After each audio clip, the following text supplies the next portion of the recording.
चाचा प्रणाम। खुश रह। तब बेटा का हाल बा तोरा मामा के? होता नु शादी की तैयारी? हाँ चाचा।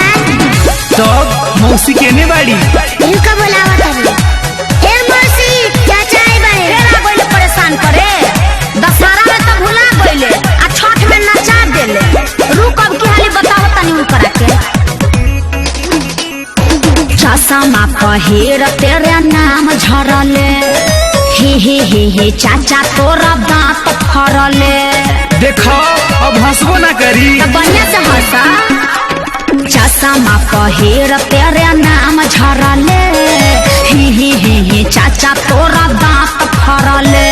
तब अइलो ससुरारी कह का करी खातिरदारी? खातिरदारी छोड़, अब तू नाचे के कर तैयारी। ए बेटा तैयार हो जो मौसी के नचावे खातिर। पगलाइल बड़ा का? बांधी कमर में हिलाई, बांधी कमर में हिलाई अंगौछी के रे। बेटा डीजे पे नचाइब तोरा मौसी के रे। इतना सस्ता? जनाला पे नचाइब तोरा मौसी के रे।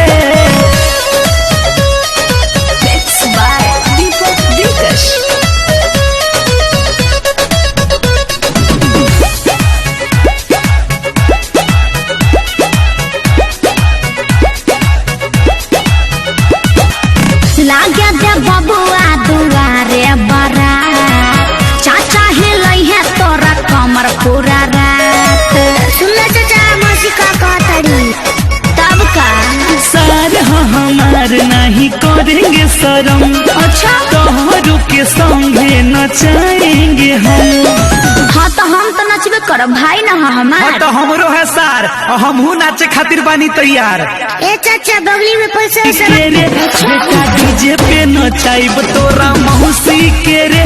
जय माला पे नचाइब तोरा मौसी के रे।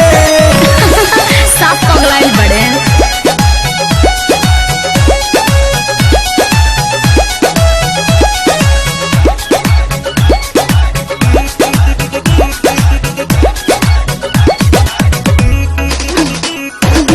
चाचा के तोरा आज देखे के चाल। हो खेते दे बाबुआ जाए माल। ए चाचा, रेडी रहिए ब्रेक डांस के लिए। ऐसा नचैहे नाचे मोहन बचन। बुक रही है या सोई है भरे लगन। ए मौसी, कहीं पासा पलट न जाए। चाचा मुंड में। हाँ तो मूड बिगड़ जाए।